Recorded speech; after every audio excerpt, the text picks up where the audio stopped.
महाशिवरात्रि व्रत की प्रामाणिक और पौराणिक कथा।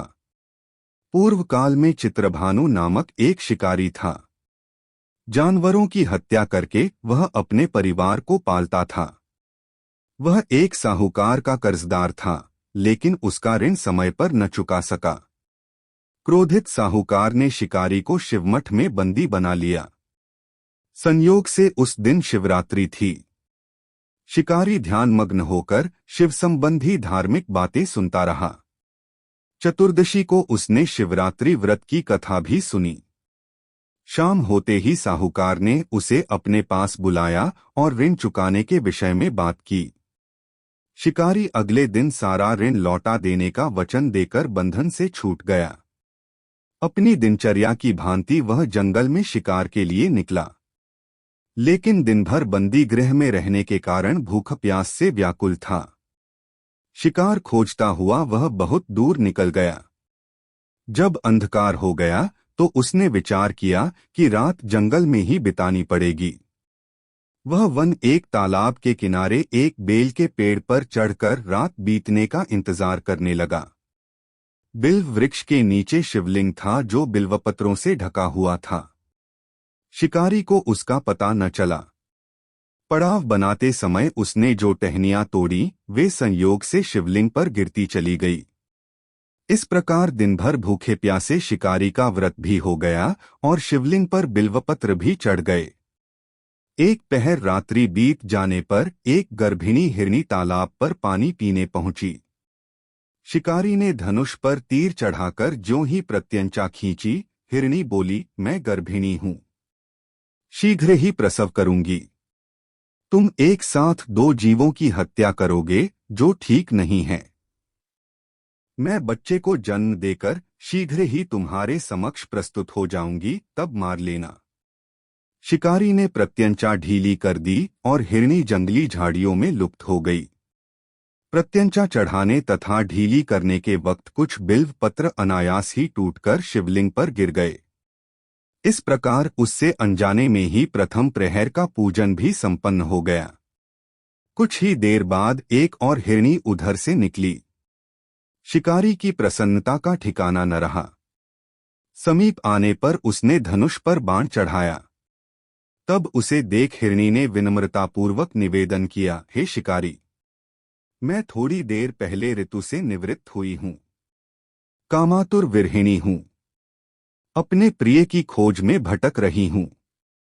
मैं अपने पति से मिलकर शीघ्र ही तुम्हारे पास आ जाऊंगी। शिकारी ने उसे भी जाने दिया। 2 बार शिकार को खोकर उसका माथा ठनका। वह चिंता में पड़ गया।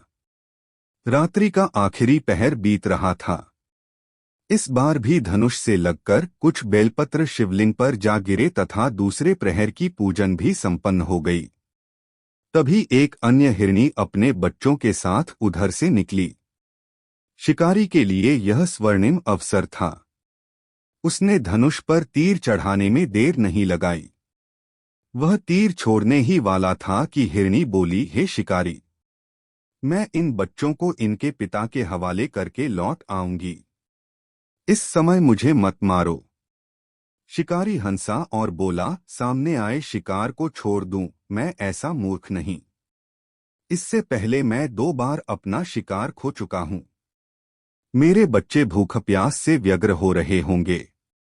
उत्तर में हिरनी ने फिर कहा, जैसे तुम्हें अपने बच्चों की ममता सता रही है, ठीक वैसे ही मुझे भी। हे शिकारी, मेरा विश्वास करो, मैं इन्हें इनके पिता के पास छोड़कर तुरंत लौटने की प्रतिज्ञा करती हूं।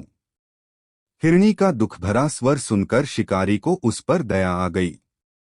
उसने उस मृगी को भी जाने दिया। शिकार के अभाव में तथा भूख प्यास से व्याकुल शिकारी अनजाने में ही बेलवृक्ष पर बैठा बेलपत्र तोड़ तोड़कर नीचे फेंकता जा रहा था। पौ फटने को हुई तो एक हष्टपुष्ट मृग उसी रास्ते पर आया। शिकारी ने सोच लिया कि इसका शिकार वह अवश्य करेगा। शिकारी की तनी प्रत्यंचा देखकर मृग विनीत स्वर में बोला, हे शिकारी, यदि तुमने मुझसे पूर्व आने वाली 3 मृगियों तथा छोटे छोटे बच्चों को मार डाला है तो मुझे भी मारने में विलंब न करो, ताकि मुझे उनके वियोग में एक क्षण भी दुख न सहना पड़े। मैं उन हिरनियों का पति हूँ। यदि तुमने उन्हें जीवनदान दिया है तो मुझे भी कुछ क्षण का जीवन देने की कृपा करो। मैं उनसे मिलकर तुम्हारे समक्ष उपस्थित हो जाऊंगा। मृग की बात सुनते ही शिकारी के सामने पूरी रात का घटनाचक्र घूम गया। उसने सारी कथा मृग को सुना दी। तब मृग ने कहा, मेरी तीनों पत्नियां जिस प्रकार प्रतिज्ञाबद्ध होकर गई हैं, मेरी मृत्यु से अपने धर्म का पालन नहीं कर पाएंगी। आठ जैसे तुमने उन्हें विश्वासपात्र मानकर छोड़ा है, वैसे ही मुझे भी जाने दो। मैं उन सब के साथ तुम्हारे सामने शीघ्र ही उपस्थित होता हूँ। शिकारी ने उसे भी जाने दिया। इस प्रकार प्रात हो आई। उपवास, रात्रि जागरण तथा शिवलिंग पर बेलपत्र चढ़ने से अनजाने में ही पर शिवरात्रि की पूजा पूर्ण हो गई। पर अनजाने में ही की हुई पूजन का परिणाम उसे तत्काल मिला। शिकारी का हिंसक हृदय निर्मल हो गया। उसमें भगवत शक्ति का वास हो गया। थोड़ी ही देर बाद वह मृग सपरिवार शिकारी के समक्ष उपस्थित हो गया ताकि वह उनका शिकार कर सके, किंतु जंगली पशुओं की ऐसी सत्यता, सात्विकता एवं सामूहिक प्रेम भावना देखकर शिकारी को बड़ी ग्लानि हुई। उसने मृग परिवार को जीवनदान दे दिया। अनजाने में शिवरात्रि के व्रत का पालन करने पर भी शिकारी को मोक्ष की प्राप्ति हुई। जब मृत्यु काल में यमदूत उसके जीव को ले जाने आए तो शिवगणों ने उन्हें वापस भेज दिया तथा शिकारी को शिवलोक ले गए। शिवजी की कृपा से ही अपने इस जन्म में राजा चित्रभानु अपने पिछले जन्म को याद रख पाए तथा महाशिवरात्रि के महत्व को जानकर उसका अगले जन्म में भी पालन कर पाए। शिव कथा का यह है संदेश। शिकारी की कथानुसार महादेव तो अनजाने में किए गए व्रत का भी फल दे देते हैं, पर वास्तव में महादेव शिकारी की दया भाव से प्रसन्न हुए। अपने परिवार के कष्ट का ध्यान होते हुए भी शिकारी ने मृग परिवार को जाने दिया। यह करुणा ही वस्तुत उस शिकारी को उन पंडित एवं पुजारियों से उत्कृष्ट बना देती है जो कि सिर्फ रात्रि जागरण, उपवास एवं दूध, दही, बेलपत्र आदि द्वारा शिव को प्रसन्न कर लेना चाहते हैं। इस कथा में सबसे महत्वपूर्ण बात यह है कि इस कथा में अनजाने में हुए पूजन पर विशेष बल दिया गया है। इसका अर्थ यह नहीं है कि शिव किसी भी प्रकार से किए गए पूजन को स्वीकार कर लेते हैं अथवा भोलेनाथ जाने या अनजाने में हुए पूजन में भेद नहीं कर सकते हैं।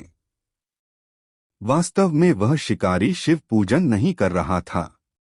इसका अर्थ यह भी हुआ कि वह किसी तरह के किसी फल की कामना भी नहीं कर रहा था। उसने मृग परिवार को समय एवं जीवन दान दिया जो कि शिव पूजन के समान है। शिव का अर्थ ही कल्याण होता है। उन निरीह प्राणियों का कल्याण करने के कारण ही वह शिव तत्व को जान पाया तथा उसका शिव से साक्षात्कार हुआ।